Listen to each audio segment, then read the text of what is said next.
Franklin County Commissioners meeting, July 19th, 2017.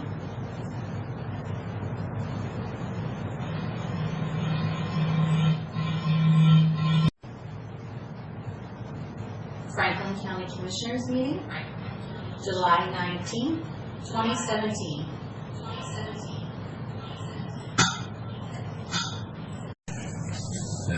You need to have them check their clock. According to AT&T, it just did turn 9. So. Yep, 9 o'clock. Good morning. We are here for our weekly board meeting for Wednesday, July 19th. And why I'm saying that is next week we will not have a board meeting on the 26th, lack of quorum. So with that, if you would join me for the Pledge of Allegiance, please. Pledge allegiance to the flag of the United States of America and to the republic for which it stands, one nation under God, indivisible, with liberty and justice for all.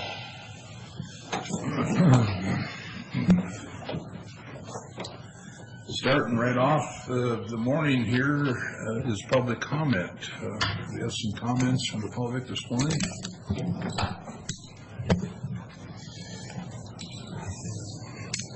Barely gave you time to sit down. I know it. Good morning. Hector Alamillo. At the last meeting that I attended, we discussed that property at 4604. And then speaking with Lauren later on during the week, said that they sent out a third and final letter. At which time the owners of the property said, yeah, we'll do it this weekend. Nothing's been touched on that property. And these guys know how to work the system. They're just working it and working it and working it until they can do something with that property and not do anything about it. I mean, and now the weeds are just, they're as high as the roof almost. That's how high they're getting. And in the back it's dry. But definitely, it's obvious the code enforcement's not doing their job on it. And if Lauren was here, I'd say it. I got no problem saying it, because the thing is that something's got to be done with this thing. But my friend Rafat, he's the neighbor on the west side of that property, so he's going to have his turn at it. Good morning, Commissioners. My name is Rafat, and I live at 4616 Warnett, right next to that empty lot. I have Is that a complete empty lot, or is that just non-inhabited lot? Is not inhabited. There's a house and a shop on that, okay, and plenty of weeds. Yeah, okay. Yes. And so I have expressed my concern regarding fire hazard. I have called the fire department. The weeds are dry. They're about 6 feet tall. And next to their fence line, I have my shed as well as a treehouse for the kids. If anything catches on fire on 4th of July weekend, we couldn't go anywhere just in case something falls in that property and starts a fire. We have to stay home. And I have gone through the proper channels. I have spoken with Mike and Lauren, and I've expressed my concerns. They have told me that they are following the rules and laws and regulations by sending a first letter, a second letter, and a third letter every 2 weeks. And this is getting to a point that it is becoming a nuisance, and something needs to be done with that. I have gone actually around the property on the outside, and I have cleaned up. I have taken picture. I've filled up a truck full of brushes and trees and everything that it was just blocking everything. I've taken a load and to the dump already. I have pictures on my cell phone. I can show that to you. Okay, and so I am willing if you guys want to pay me, I go in there and I will clean it up. I get a bush hog and I'll spend my time a day go and clean that place up. This is next to my property. When I have people, my property is about 1 acre and looks immaculate. Okay, and then when I entertain people, I have medical professionals come over, and when they look at things, they go, what's next door? Before it used to be a drug house. Before that, they used to make bombs in there. Before that, so the list, I've lived there since 2001, and Mr. Elamil can attest to this, that there is a file about this thick on that property because of the type of people have lived there, and enough is enough. Something needs to be done. And the second issue is, why is our property taxes, the value of our property keep going up? Okay, I have right here Franklin County Assessor. Okay, so this is for the assessed year 2008, tax year 2009. Total market value was 196. In 2013 and 14 went to 204. 215 the following year, 227, and now 249.9, so 250,000. I haven't done anything to my house. I live next to this trash house. Then there is another house two homes down that they have blocked it with plywood and spray painted "Do Not Enter," and county is not doing anything about that. I would like to see why my price of my property is going up, and this is creating a housing bubble. I realize that there are shortage of homes. At this time of year, there should be about 1,500 homes for sale in a Tri-City area. There's only 430 or 28 homes right now. And by keep raising the prices, we are creating a housing bubble again. And at some point that's going to burst, and a whole bunch of people are going to go under because the housing market has gone up so high. Thank you so much for your time. Thank you.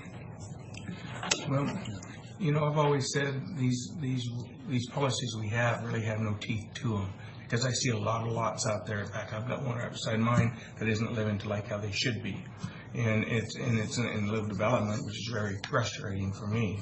Also, you know, I wish we could get some policy to get something to where it can actually get done. We see it all over. About the assessor, I would just definitely go talk to him, because I got the same problem. My house is up there, way up there, that I don't think I can sell it for as much as it is. But the policy is that around the area, the houses have been sold for that amount, so they're comparing it. But if you need more explanation, I definitely would talk to him. Steve Marks is really good at explaining this stuff, and he's done it to me over and over. So, you know, you might want to visit with him on that issue. But I'm sorry about the weed deal, because I don't know what we can do. Next step is, and I think we've asked the sheriff, can we do tickets? Can we do anything? So, Goes to the PA's office. yep. So Hector, before we ask you to come back in, I think others would like to comment on his first. Anything else? No, it's okay. I want to hear from you. I just don't want to mix things up. I want to. Commissioner Cook, anything before I come? Well, I don't know what Lauren's procedure, but it was, I understood, 3 letters, and then it goes to the PA's office. And the only other thing we can do is possibly get county forces and put a lien on the property. But that would have to come through the PA's office also. So I guess I share those sentiments, but I look at it a little bit differently. Okay. The county has a set of policies for dealing with issues like this. Yes. If the policies aren't getting the job done, then let's change the policy. Yes. Okay, so I think that's step one. And it sounds to me like there's an inherent balance between giving people who are acting in good faith adequate time to take care of the properties and bring them up. Weighed against the people who, it sounds like this situation, game the system and drag it out, and then at the 11th hour, they finally do the minimum necessary, and then they try and make you start the process all over again. So I'll be happy to get with Keith and Lauren and go through that policy and see if in fact it makes sense and it's effective. And one of the things I want to look for specifically is there what I would call progressive discipline. So if you go through this 2 weeks a letter, 2 weeks a letter, 2 weeks a letter, and we have to start again with you, as if you're still owning that property, then the next time it ought to be, my opinion, you get 3 days. Fix it. It's none of this 2 weeks, 2 weeks, 2 weeks. So it ought to be progressive in that response. I want to give people a reasonable time initially to take care of things, but they don't get to game the system over and over and over. With respect to what we can do, I'm pretty certain that the sheriff would tell you that from a law enforcement standpoint, it's a civil matter. They're not violating, they're violating a county.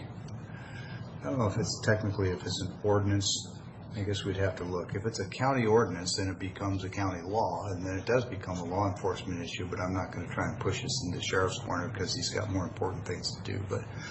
But I do believe that there's an avenue for us to go in and do work and then assess that against the property. But I'm not 100% sure on how that works, so we'll find out. Okay. With respect to the other issue with property values, you're right, there's a shortage of houses. When supply is down, demand is up, prices go up. We've all seen that. When the price of property goes up, the rate per $1,000, so you pay so much per $1,000 of value, that rate either has to stay pretty static or come down. So while your assessed valuation has gone up, I'm curious if your actual tax bill has gone up. Yes. And if it has, then let's break it down and figure out why. And I'd be happy to meet with you and the assessor and do that. I can tell you that from my research, in the city of Pasco, approximately 72 or 73% of your taxes go to schools. And so when school taxes go up, your tax bill goes up, but it has absolutely nothing to do with the county. Okay. The second point with respect to taxes, the law as is currently written, if we got, let's just make it easy and say, for every $100 that we collected, the county collected in property tax last year, the most that we can legally collect this year is $101. Can only be 1% more in actual dollars than we collected the year before.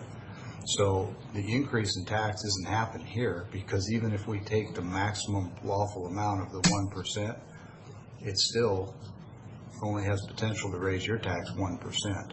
Okay. And it sounds like it's gone up a whole bunch more than that. So there are many taxing districts that go into the equation, and Steve Marsh could sit down with us and we can look at your tax bill and help you see exactly which taxes have gone up, so that you know whether it's schools or whatever other taxing entity it is. Okay. And hopefully that puts a little bit of extra light on how that actually works. But when those values go up, that's determined by the assessor, and if you don't agree that the values are accurate, then you should go to them and file an appeal. It's a simple process. Okay. And the Board of Equalization will hear it, and a number of people have done that successfully.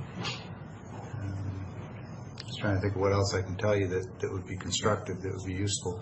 Hopefully that's a good start. It is a good start. Yeah, I just know I brought my taxes from actually my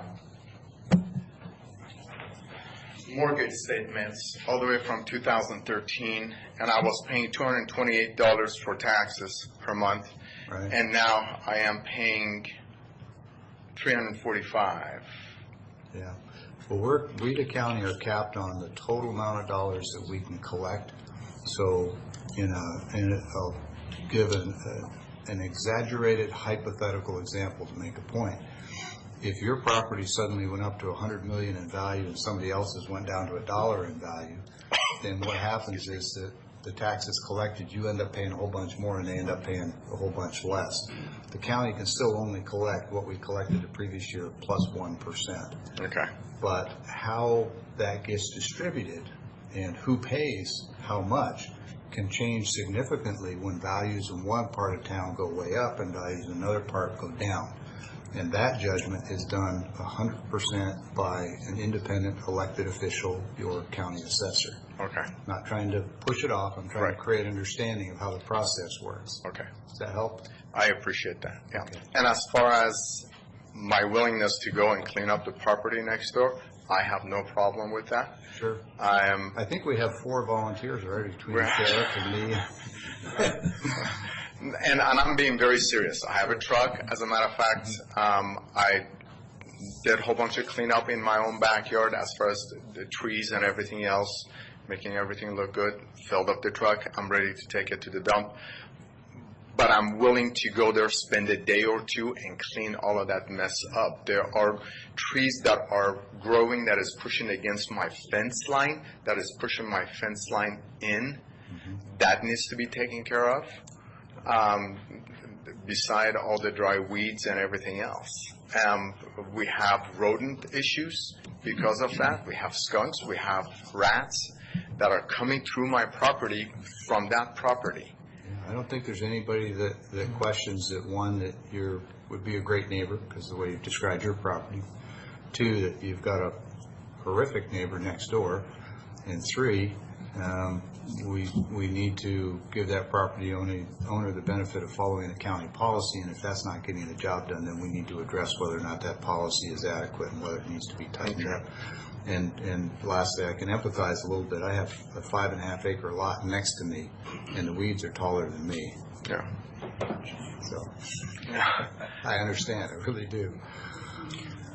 I really like the thought of the policy change. I just still think we need to be able to get the teeth in it, going to the prosecutor maybe, because I've heard this for many years of property.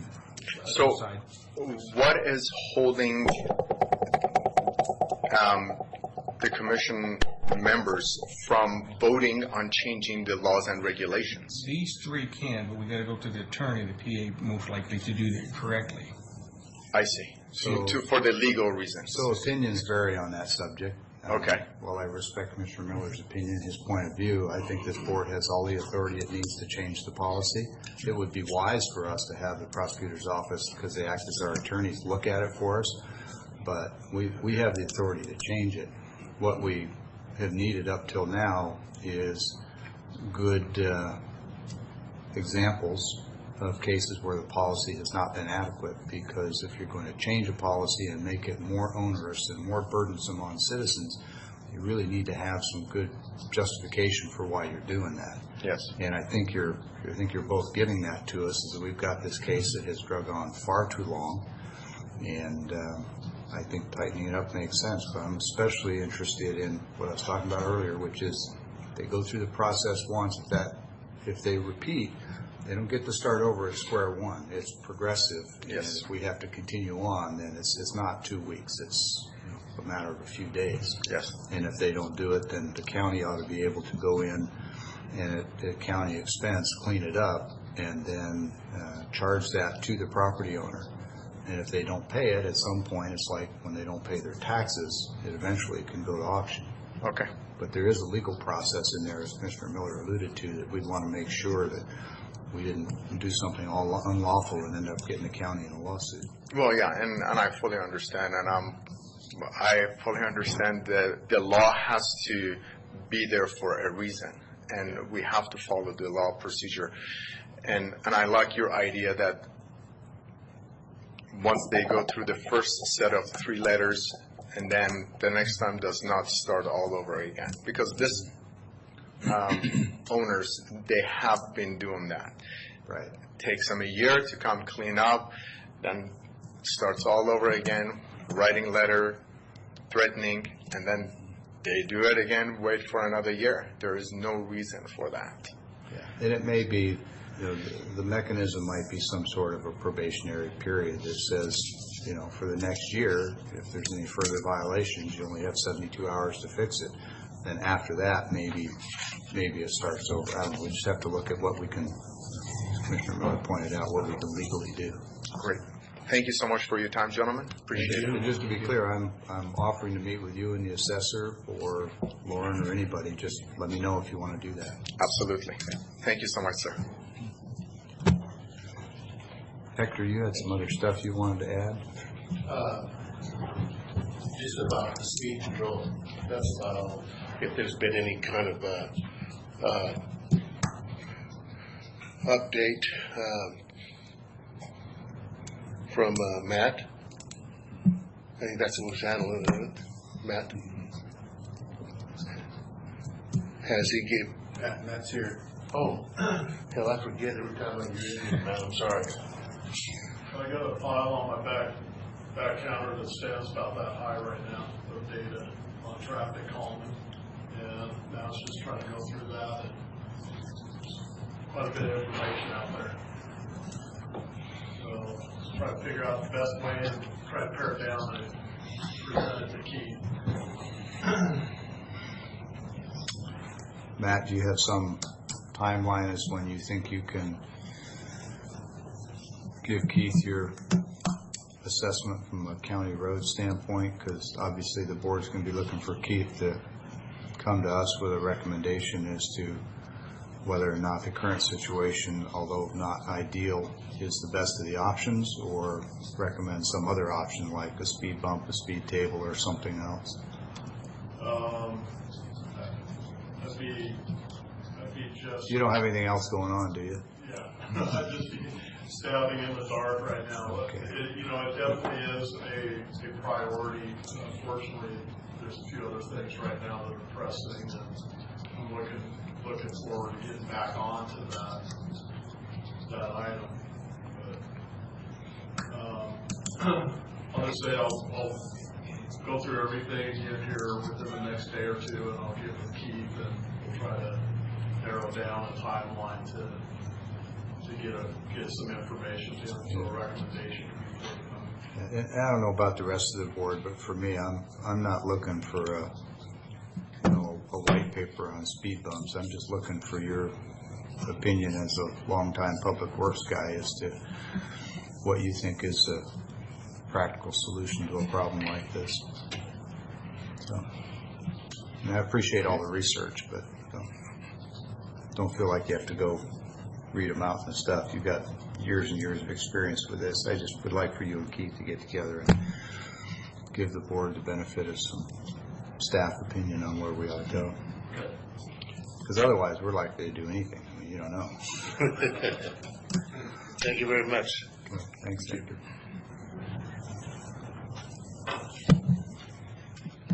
Any other comments today?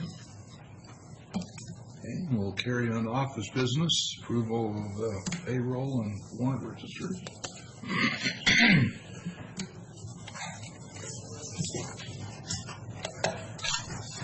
Okay, Mr. Chairman, looks like we've got 3 sets of warrants and vouchers today.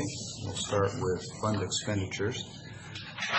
Move for approval of fund expenditures in the total amount of $1,243,676 as presented for payment by the auditor's office. And note that there's 2 signatures of review from the auditor's office, as well as the county administrator has reviewed. And not hearing any concerns or objections, I'll move this for approval. Second the motion. All in favor? Aye. Aye.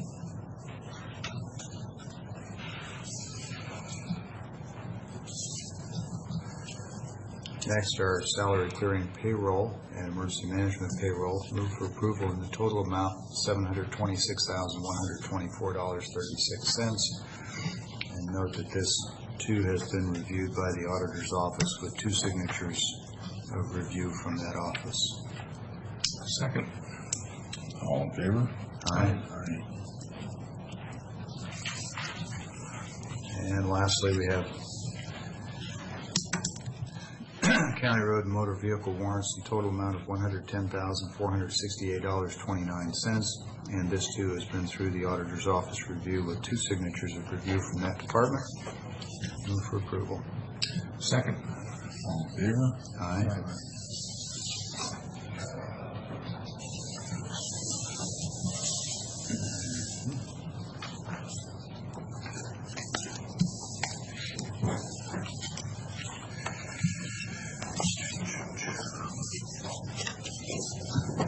And Mr. Chairman, we have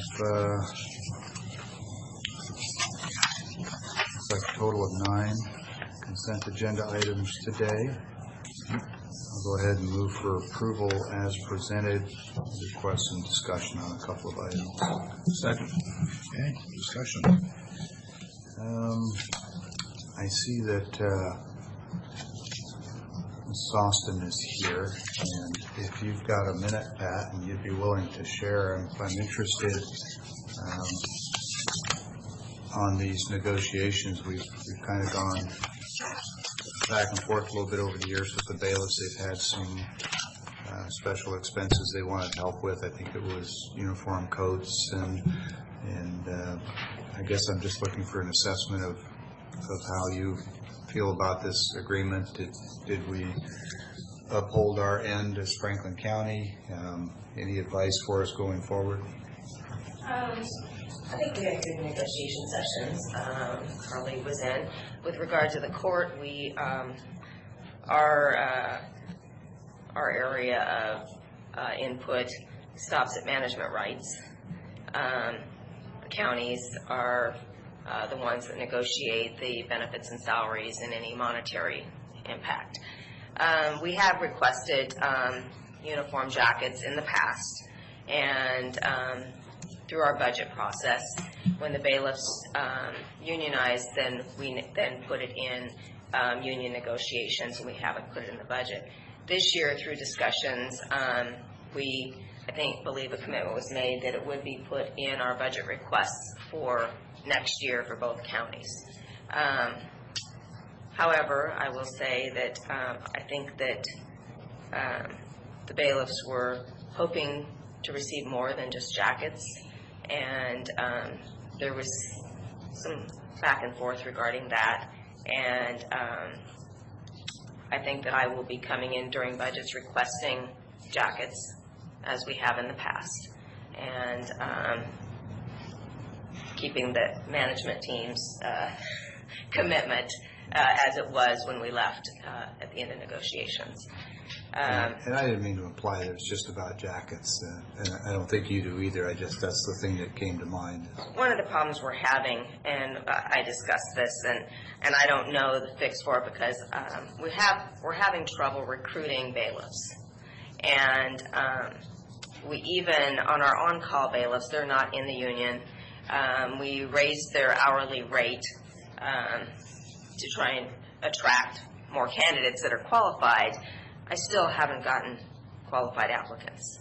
So I'm not sure if it's just people aren't out there that qualify that are interested, if we're not reaching the people in some way, or if it's still just not enough money. I don't know the answer to that question. But I do know we're having a real problem. We're having to contract with Tri-Cities Monitoring to fill in when we have critical needs, and that's expensive. So, Well, I really appreciate that summation, because I kind of think that is really the question: is this a market-based shortage that people simply aren't out there, or is it a compensation reward scenario where it's not worth it for people to apply? So any insight you can provide on that going forward in the budget process would really be appreciated, because if they're out there and we just can't attract them, then to me that's one of the very big markers that we should be paying attention to, is when the market tells us that we're not compensating well enough, then we should listen. I think what our next step is maybe to reach out to the reserve organizations with law enforcement. In the past, we hadn't had a restriction that you couldn't be associated with law enforcement because you have to be neutral when you're working for the court. We're looking at the on-call bailiffs being able to be reserves in some of these organizations, and so hopefully we can meet with them and see if we can get a few people that might be interested. A lot of those people, though, I think, and from past experience, I don't know the current situation. They have full-time jobs and they do reserve work on their free time. But so we're going to try and tap that area and see if we can get some people interested. I can't guarantee if it's going to be 4 hours a month or 20 hours a month, depending on what we have going. Right. So Are retired law enforcement eligible? yes, and that's almost all of our full-time bailiffs are retired law enforcement, and most of our past on-calls have been. And they're ideal. They have all the experience. They have been through the system for so long that they are really good at diffusing situations without having to go to force. They're great people to put in these positions. Are they forced into a position where it compromises a retirement program if they start working? We haven't seen that with the ones that are on, so I don't ask them what their limitations are, but the ones that we have on board are, I believe, collecting their retirement and working. So. If we should find out that those retired officers are not participating or available because there is some sort of a retirement offset penalty, I appreciate knowing that, because I think that would be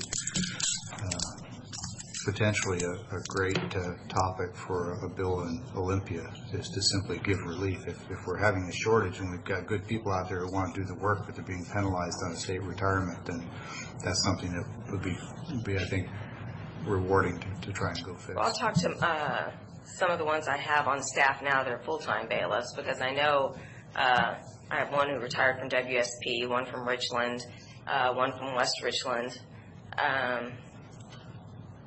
another one from Richland, and then I have one that actually came from corrections. So I'll ask the ones that were in law enforcement. I have a few of them that were in Left 1, so I think that's a whole different animal than the others. So we'll see if, to my knowledge, they are drawing their retirement and working, which is the only way to make it feasible. And in a retirement job, you can take the amount of pay that we're giving. Right. It's just something to supplement your retirement. Right. If you're trying to take care of a family on it, the job's not going to be for you. I think there are penalties in the PERS system, especially in the initial months and years, and so I'd just be curious if it turns out that there is, I'd be happy to try and help fix that. And it may be different in law enforcement, so I'll chat with each of them. Okay. And then just last thought is FOP and groups like that, maybe we can put the word out to them if you haven't already. So. Yeah, a good idea. Okay. Thank you. Thank you. Mr. Chairman, the other was a question on number 7, which was the Office of Public Defense. It has been my observation sort of from arm's length that Mr. Ziegler has done great work for us in helping us get our OPD program up and running and improving it over time. This agreement for continuing his services is welcome news. I did note it does seem that and maybe I just missed it, but I didn't catch any kind of a cap on annual hours or something. So if it turns out that that's not in there, we might want to pull 7 and just have a quick discussion, and we could vote on it with a verbal amendment for a cap.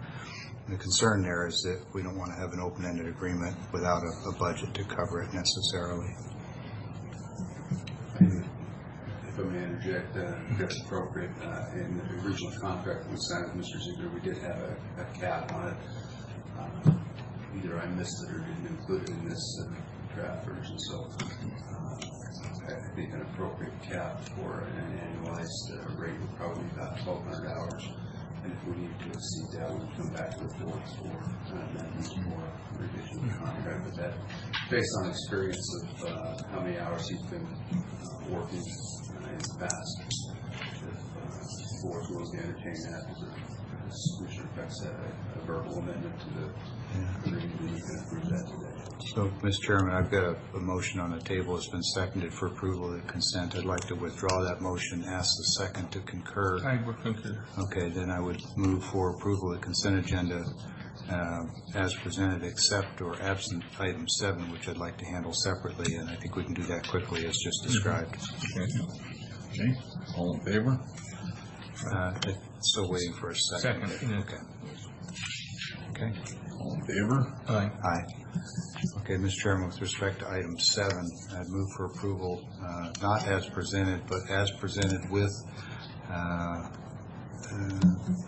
appropriate language to allow this contract to permit up to 1,200, that's 1,200 hours of service per year, unless further adjusted or authorized by the board.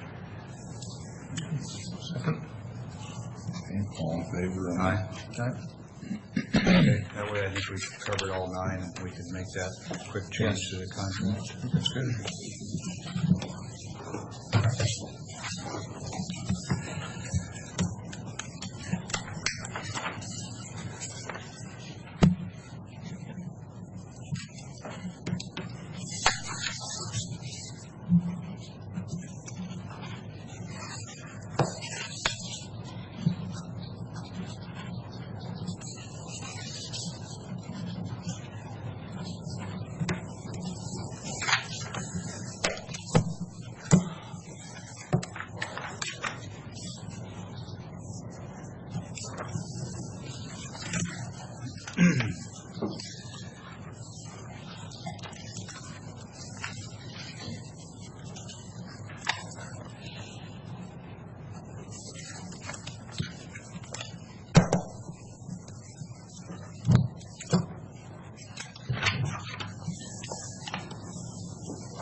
Mr. Chairman, while we're signing these, if you don't mind, I'd like to share a couple of thoughts on an important upcoming event. Is that okay?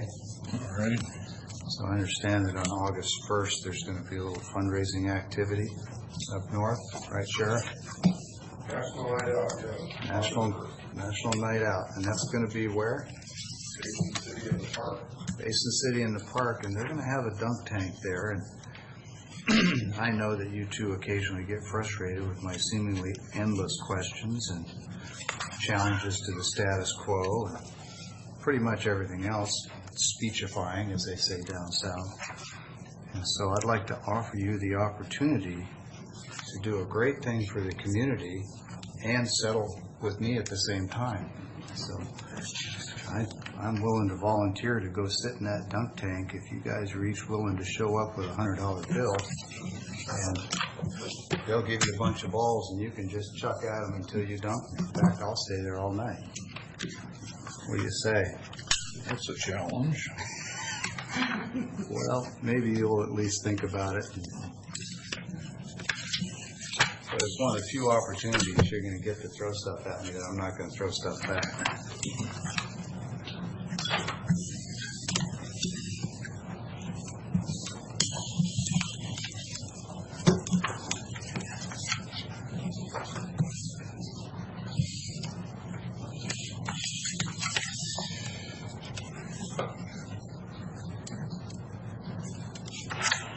Sheriff Raymond, where does that money go, did you say? Foundation money. Goes to the farm. Community Care Fund for the area, and working on our first project for electronic AEDs and all the whole park.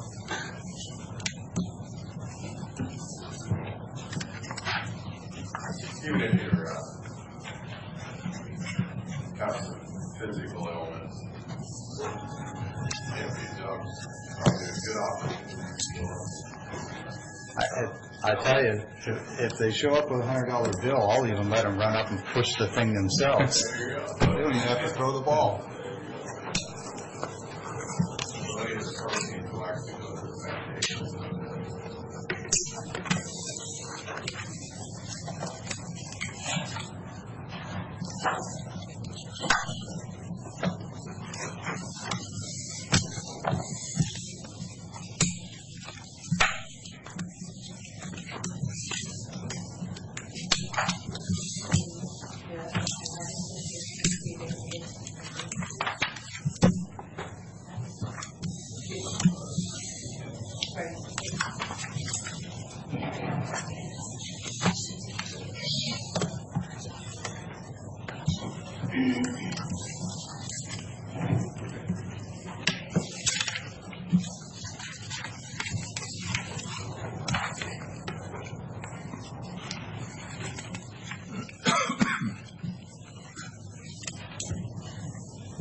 All right, Keith, we're down to the last one here. Do you have for us today? Yes, we do have an item of business for discussion and action this morning.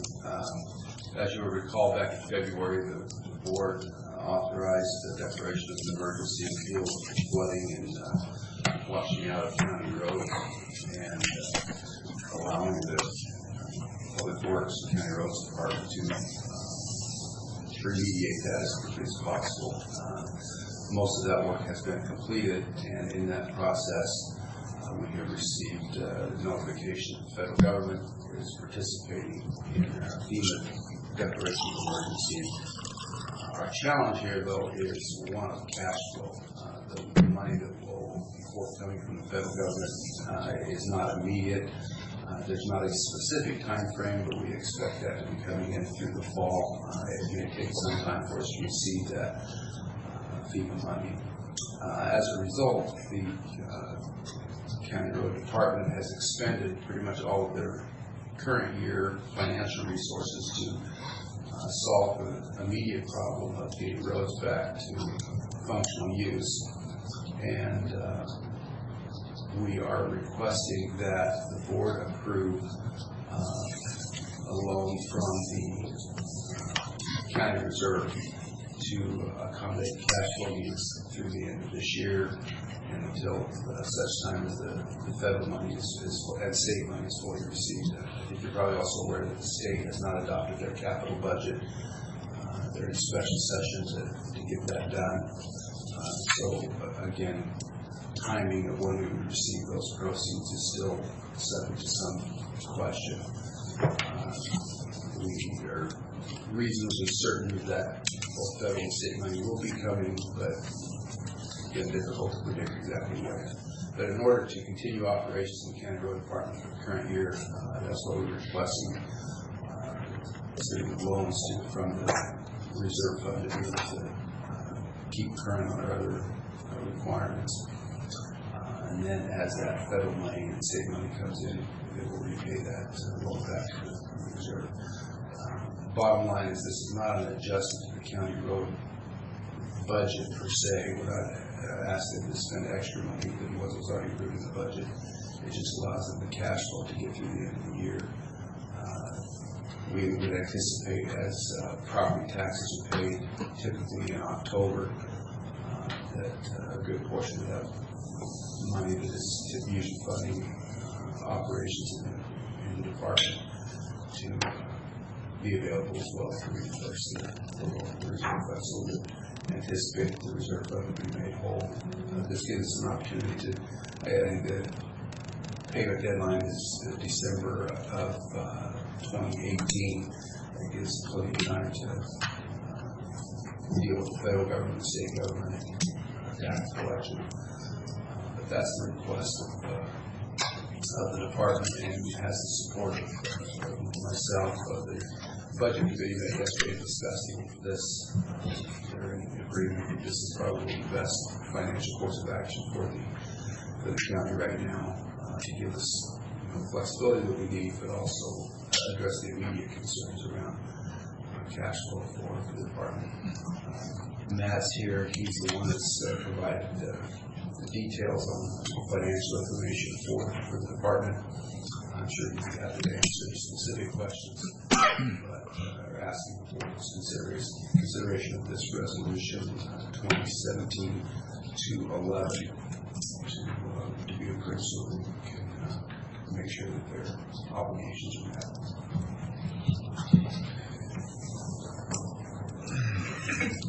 Gentlemen?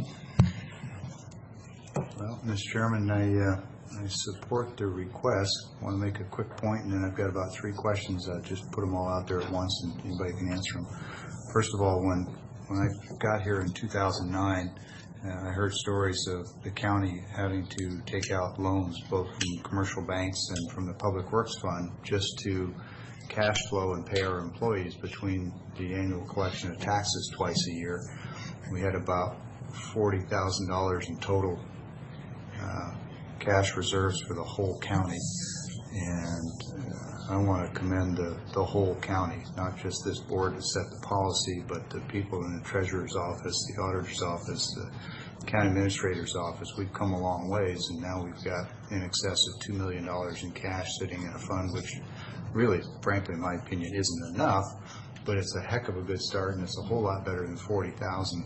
And were it not for that effort on behalf of the whole county over the last several years, we'd be sitting here looking to borrow money and paying interest from a commercial establishment. So we've gone from borrowing money from Public Works to pay employees to now being in a position to loan money to cover until the state and the Fed pay us. So I think that's a good news story. Questions, we're reasonably certain that we'll get reimbursed. On the one hand, as much as I'd like to dig into that, the reality is we've already incurred these costs, so whether we get reimbursed or not, we still got to pay the bill. So it's really kind of not totally relevant. But I will ask do we have a high degree of confidence not only that we'll get paid, but that we know approximately how much we'll get paid? Yeah, the federal government participates 75%, I believe, in the reimbursement. The state's obligated 12.5%, which would leave the county with 12.5%. But we're not in a situation where they're going to look at what we've put out as expenses and then they pick and choose and say we're not paying this. Do we have a good sense of what they're going to pay? Yeah, Matt and his staff have been extremely careful in making sure that everything is documented properly. Dealing with the federal government has unique challenges, as you know.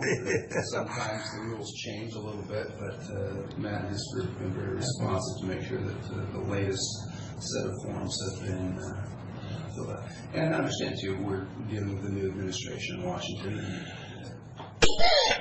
and these things sometimes take a little time to get figured out. But yeah, I think we have a very high degree of confidence in that community. Great. So, Mr. Chairman, having gotten that information and having tremendous confidence in our Public Works and County Administrator team, I'd like to move for approval of Resolution 2017-211 as presented. And I have no further questions, but understand that others might.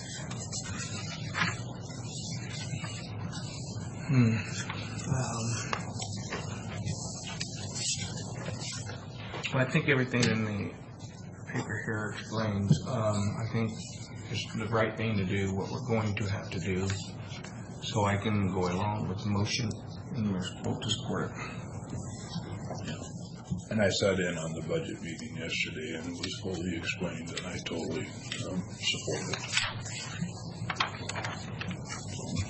We have a motion, we have a second. We have a second.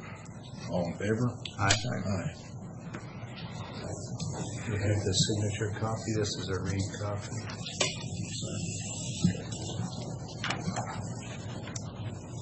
Contractors can get paid.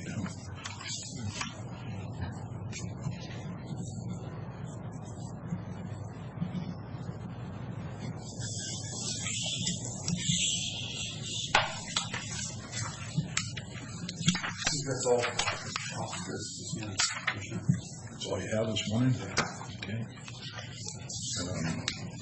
Place on the agenda for public comment. Any comments? Anything from the board? be in Walla Walla for risk pool for the next 2 days.